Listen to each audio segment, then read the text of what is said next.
Picture this, you're a medieval peasant, head over heels for your spouse. You rush to confession, heart pounding, not from love, but from terror. Because the priest is about to tell you that loving your husband or wife too much is a sin against God.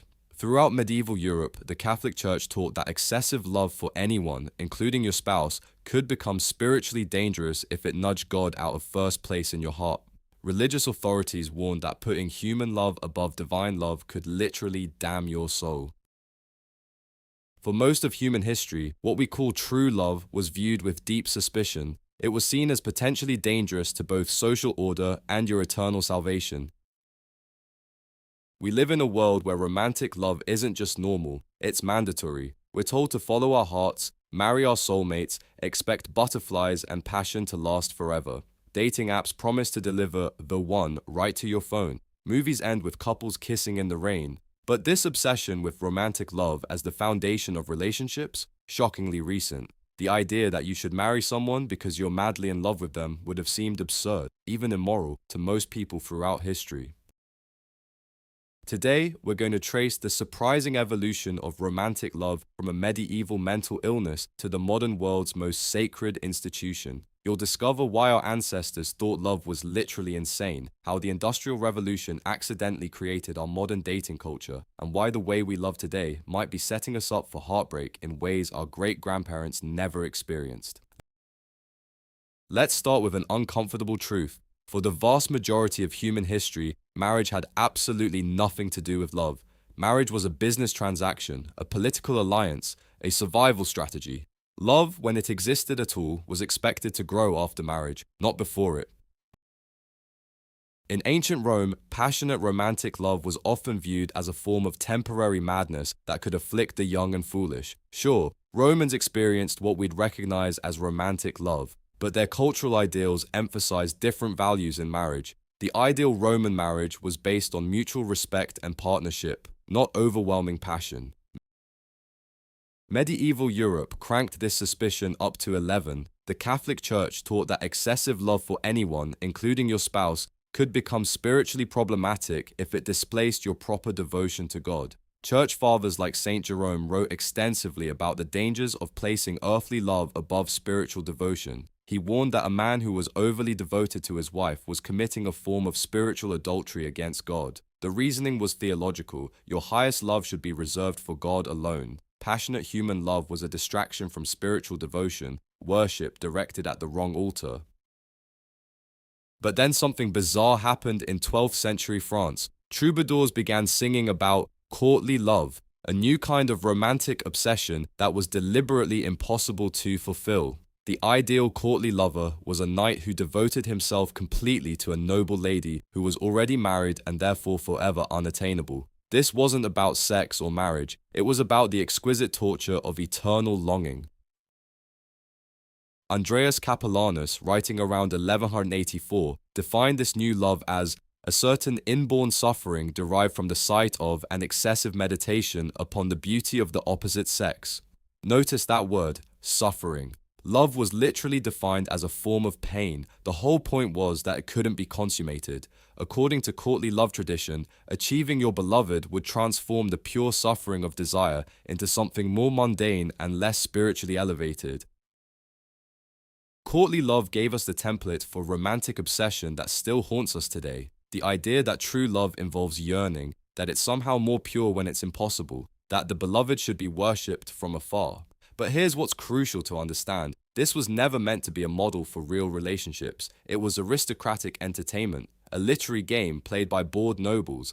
Actual marriages were still arranged by families based on land, money, and political advantage. The gap between romantic fantasy and marital reality remained enormous for centuries. Shakespeare's Romeo and Juliet, written in 1597, was a tragedy precisely because the young lovers chose passion over family duty. The audience was supposed to see their deaths as the inevitable result of putting love before social responsibility. Romeo and Juliet weren't romantic heroes. They were cautionary tales about what happens when young people follow their hearts instead of their heads.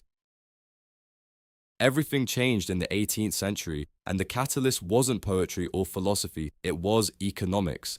The Industrial Revolution didn't just transform how we made things, it revolutionized how we made families. Before industrialization, most people lived in agricultural communities where marriage was an economic necessity. You needed a spouse to help run the farm, raise the children, care for aging parents. Young people lived with their families until marriage, and families controlled the courtship process because they had to live with the consequences of a bad match. But industrialization created something unprecedented: economic independence for young adults. For the first time in history, significant numbers of people could earn wages, live in cities, support themselves without their family's help. This economic freedom created romantic freedom. If you could survive without your parents' financial support, you didn't need their permission to marry. The Enlightenment provided the intellectual framework for this revolution. Philosophers like John Locke argued that individuals had the right to pursue happiness, and that government, and by extension, family authority, should be based on consent rather than tradition. These ideas about individual rights and personal autonomy naturally extended to marriage. If people had the right to choose their own governments, why shouldn't they choose their own spouses? By 1750, something remarkable was happening in Western Europe and America. Young people were increasingly choosing their own marriage partners based on emotional attachment. The Puritan minister, Samuel Willard, wrote in 1703 that marriage should be a union of hearts as well as hands. Revolutionary thinking. The transformation accelerated in the 19th century. The Romantic movement in art and literature celebrated emotion over reason, individual experience over social convention. Poets like Lord Byron and Percy Shelley made passionate love seem not just acceptable, but noble. The novel emerged as a popular art form, and novels were largely about one thing: young people struggling to marry for love despite social obstacles.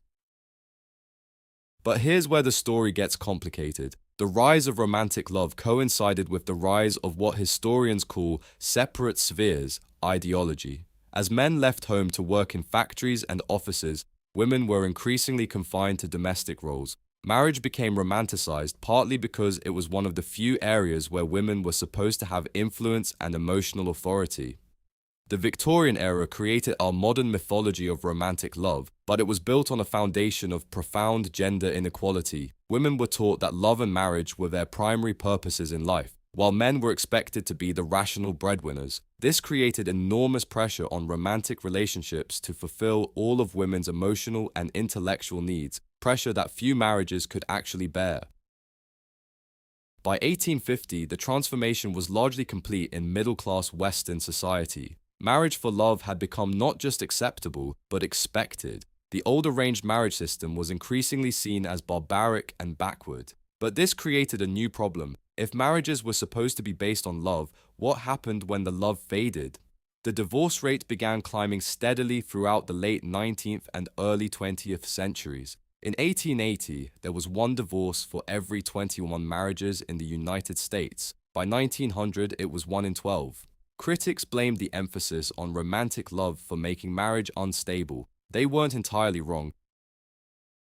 The 20th century took romantic love and weaponized it through mass media. Hollywood didn't invent romantic love, but it mass-produced it, standardized it, and sold it to the world. The movie industry created a global template for what love should look like, sound like, and feel like. The 1930s and 1940s gave us the classic Hollywood romance. Beautiful people meeting cute, overcoming obstacles, and living happily ever after. These films were fantasy, but they shaped real expectations. For the first time in history, people around the world were consuming the same romantic narratives, creating shared but unrealistic standards for their own relationships. World War II accelerated these changes in unexpected ways. Millions of young people were separated from their families and communities, thrown together in new circumstances where traditional courtship rules didn't apply. The war created a culture of intensity and urgency that made passionate romance seem not just normal, but patriotic. Soldiers and their sweethearts were living out the Hollywood script in real time. The post-war boom of the 1950s seemed to vindicate romantic marriage. Prosperity allowed more couples to marry young and start families based on love rather than economic necessity, but the cracks were already showing. Betty Friedan's The Feminine Mystique, published in 1963, revealed that many housewives were profoundly unhappy, despite living the romantic dream. The sexual revolution of the 1960s and 1970s separated romantic love from marriage in new ways. For the first time, large numbers of people could experience passionate relationships without the expectation of permanent commitment. This should have reduced the pressure on marriage, but it actually increased it. If you could have sex and romance without marriage, marriage had to offer something even more special to justify its existence. The answer was soulmates. The late 20th century created the most demanding romantic ideal in human history. The expectation that one person should be your best friend, passionate lover, intellectual equal, emotional support system, co-parent, and spiritual companion for life. Marriage was supposed to fulfill not just your need for companionship and security, but your need for personal growth, sexual satisfaction, and existential meaning. This is why modern divorce rates stabilized at around 40 to 50% in most Western countries. We're not worse at relationships than our ancestors. We're asking relationships to do more than they've ever been asked to do before. We expect our romantic partners to fulfill needs that previous generations spread across extended families, religious communities, and social networks. Technology has only intensified these pressures. Dating apps promise to help us find our perfect match from millions of potential partners, creating what psychologists call the paradox of choice. When you believe your soulmate is out there somewhere, it becomes harder to commit to the imperfect person in front of you.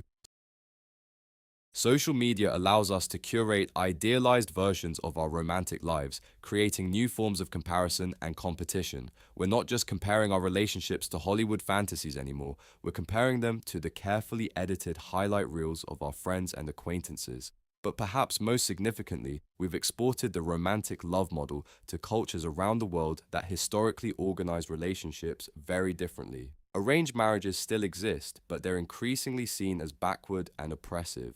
The Western model of romantic love has become a kind of cultural imperialism, displacing traditional marriage systems without necessarily replacing them with something more stable or satisfying. The result is a global experiment in romantic love that's barely 250 years old and showing signs of strain, rising rates of singleness, declining birth rates, and increasing relationship anxiety in developed countries suggest that our romantic ideals might be reaching their limits.